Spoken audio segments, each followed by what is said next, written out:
And I realized something. Although some cars, like this one, have certain faults, if they put a smile on your face, then it doesn't matter. I took my kids in this car, we sped up and we had a bit of fun, we did some launches and stuff like that, and the smile on the kids' face, you know, they were having a good time.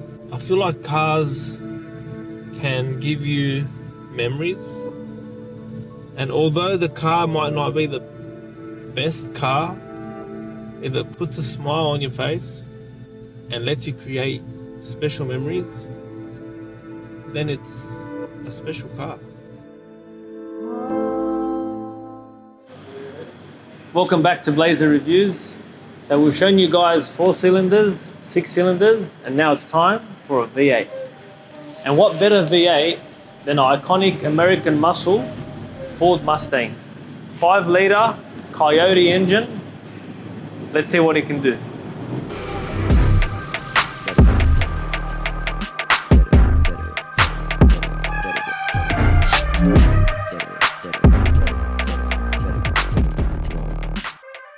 First impressions video. It doesn't get more raw than this. I literally just put the cameras on, jumped in the car. I have our keys here. Let's get it started.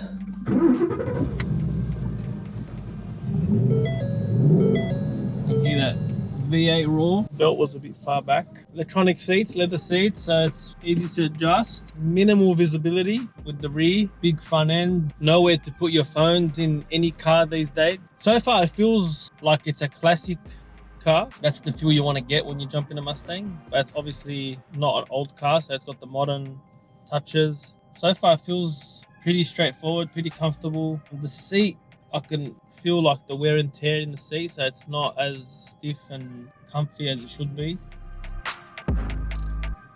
So we've got heated and cooling seats. That's pretty cool. Let's see if they work. Sun is on. Let's go.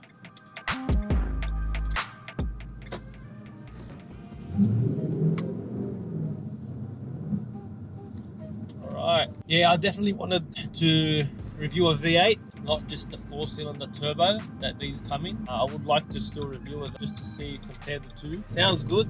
Got the V8 raw. I did speak to the owner. He said that he disliked was the handling of this car. So I want to be a bit extra careful. I don't want to be one of those Mustang guys, you know. So far it feels good. Steering, got the paddle shifters, a lot of buttons on the steering wheel. Apparently hear the sound system. I'm bleeding too much in the day. Yeah, nothing special there. The dials are pretty nice. I like this, the shifter. It's got like a classic feel, you know, the round head. Then it's got this button at the top, which makes it feel pretty sporty, pretty cool. Got electric seats, not the most comfortable seats. Very spacious. It is a coupe. It is pretty spacious. Headroom. This is a convertible. Although this has a 5-litre V8, I expected it to be a bit more responsive. Look, we are in comfort mode, so maybe that would play a role. You know what, I'm gonna change that now. We're gonna go to Sports Plus. So we're in Sports Plus now, and it looks like the revs are staying up. Here we go. Now that's a bit better. So it looks like it holds the gears longer in Sports Plus. So it does make it ready to go. 4 foot down. It's not bad. Sounds okay. I think this thing with the exhaust will sound amazing. This car's currently fully stock. Yeah, the sound coming from outside is pretty annoying. Yeah, I like this Sports Plus stuff. Definitely more responsive, you know. I actually like this seating position. You know, it gives you the sports car feel, but it's not that sporty. You don't sit low like you're in like a race car. I feel like it's in the middle between a proper sports car and an everyday family sedan. Funny enough, I've always thought about purchasing one, so reviewing this is actually going to be a real eye-opener for me and see if I actually like it enough to buy one. Definitely needs the exhaust. I think that's enough first impressions. Let's get back to the rest of the video.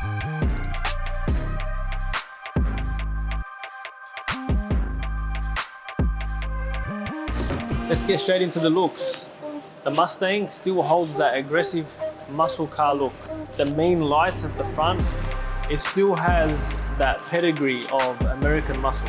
With the iconic fastback rear lights and the GT badge, 19-inch rims, and Brembo brakes with the iconic pony badge, mean front grille, aggressive lights, and the front lip.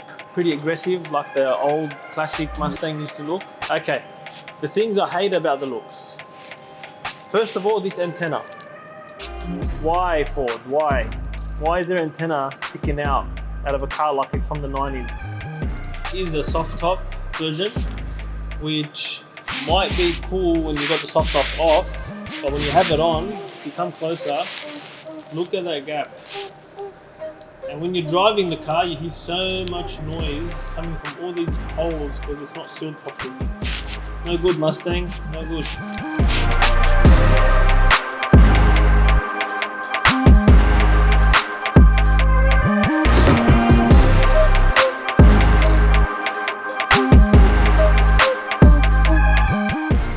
Interior. Not much room in the center console and not many cup holders. Glove box is average. I like the classic dash, replicating the old Mustang look with the two dashes.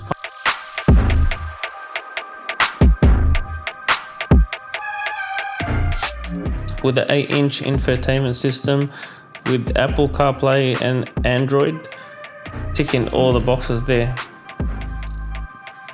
I'm not a huge fan of the location of these dials. I usually put my phone down here and it keeps getting in the way. With a convertible soft top electric roof.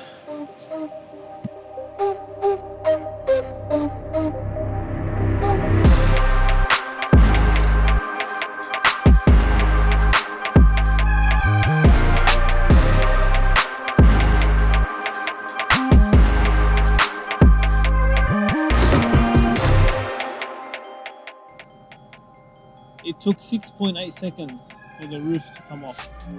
Is that something important to you? Comment below. Getting into the rear seats. Let's see. All right, pull the lever. And I think I need more room than that. There's no other way. You have to use the electronic seats to go forward. And then somehow you get in. Oof.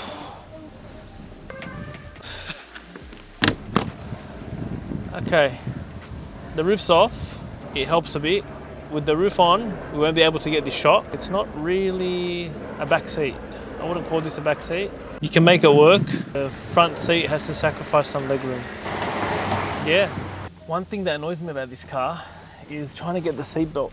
Look how far it is. Like, I have to literally turn my whole body just to grab it. And it's happened to me so many times. Every time I jump in the car. Yeah. Another thing annoying about the Mustang.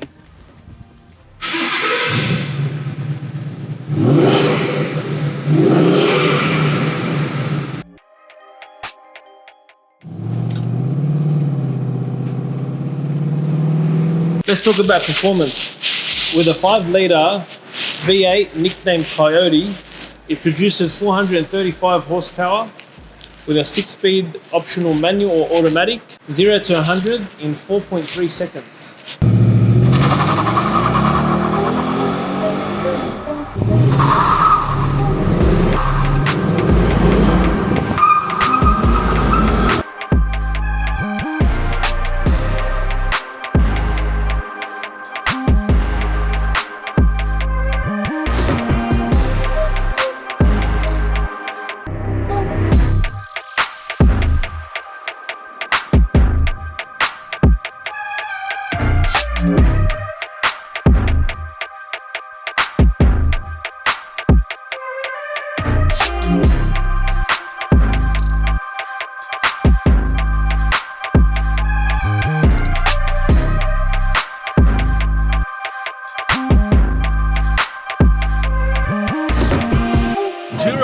So before I finish the video, I actually hired this car myself. I paid for it. I hired it from Turo. Turo is an app where you can hire anyone's personal vehicle, and you can also list your cars on this app. I'm not being sponsored or anything like that. I'm just giving a shout out to the app, and I'm gonna give a shout out to Mohammed, who I hired this car from. You can hire it from Mohammed, from Turo. It was very straightforward. You literally just got, it's like ordering food, but you're getting a car. Book the car, you literally go there and pick it up. Very smooth process. I probably would be using Turo a bit more to keep this channel going until, you know, someone sponsors us and lets us get their rides, and we'll be happy to review the cars.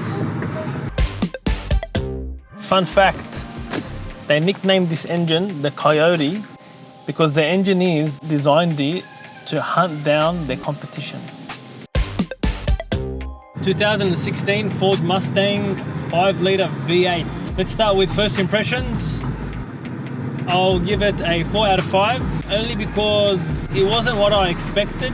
It was less than I expected. I had some higher expectations for it. But in terms of drivability, getting it started and getting going, it's pretty easy, pretty straightforward. It's not that comfortable. For looks, I do like the way it looks. There's a few things that I pointed out, like the antenna and the soft top I'm not a big fan of, but we'll go for a 4 out of 5. It still looks like that classic Mustang. It's got that aggressive front end. And then we're gonna move on to interior. Interior is a bit disappointing. The entertainment system is pretty good. It's got all the things that you need. The screen on the dash gives you a lot of information. We're lacking a few cup holders. It doesn't feel like it's good quality. It feels a bit cheap. The buttons feel a bit cheap. The buttons locations are a bit funny, especially like the engine start, and you got your hazards. Where I would place my phone or, you know, my sunglasses, it's not really in a good position. Interior, we're gonna go for a 3. It's lacking a few things. 3 out of 5 for interior. Performance, the V8 Coyote sounds good. It goes okay. It's not the fastest thing. In Sports Plus, it's not too bad. I was expecting more, to be honest, in terms of power. It's sort of disappointed me, but I can imagine if you just put an exhaust system, maybe air intake, bit of a tune, this thing it'll sound amazing and it'll go really well. I would have preferred it to be a manual stick shift. I think that would change the entire driving experience. Being automatic, you're sort of restricted on how the gears are gonna change, and it's got a 6-speed. In race mode, it does stretch out the gears, but you don't have control, especially if, like, you know, you go sideways or something, you don't have control to bring it back. So I think that's what makes these cars a bit dangerous, and people lose it all the time and stuff on, you know, all those Mustang videos. So for performance, I'll be fair and give it a 4. I think that's being generous. That's pretty much my scoring. 15 out of 20.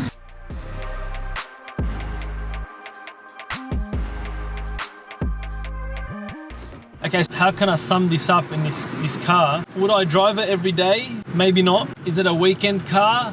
I'll say it's more likely a weekender than everyday car, especially being in a coupe. You don't have much room in the back at all. I wouldn't even consider them as seats. If it was going to be my weekender, I would definitely do something to the performance and the sound, because I would want to hear that V8 roar. Pretty much, if you're looking for a relatively cheap sports car, I would recommend it. If you like V8s, I would recommend it. But if you have that bit of extra cash, there's definitely other vehicles on the market, you know, in terms of European, German cars, even Jap cars that would probably outperform this car in many ways. The thing that I really was surprised about are the brakes. The brakes are amazing, very responsive, very sensitive. It stops really well. In terms of handling, I was expecting it to be worse. Honestly, feel like it handles relatively well. You put your steering into race mode, it does really good. Although the steering is heavy and turning on a U-turn with one hand, you need to put a bit of effort into it. But in terms of handling, like taking corners, I found it actually okay. I think lowering this car would make a huge difference. So if you lower this car, put a bit of extra power, exhaust, air intake, maybe a light tune, and then you got a pretty decent sports car. And you know what? You get a bit of looks, especially I reckon if you had this thing cammed with, you know, a nice exhaust system, giving it that beautiful sound, I reckon it can be a pretty good car. Excuse me for taking off the Blazzer again. Look, it's really hot in Sydney at the moment, and like I said earlier, this car has no AC. It's not working. Something's wrong with it. But hopefully we can keep the Blazzer on next time. Thanks for watching. See you later. And I gotta admit, after driving the Mustang for a whole day and having real fun with it, it's actually a pretty fun car to drive. I'm not saying that it doesn't have its faults, and I'm not gonna turn around and change my mind on how I think about the car, but it can be really fun. I wish I had it for a couple more days just to enjoy it a bit more. I just thought I'd add that to my review, and yeah, thank you very much.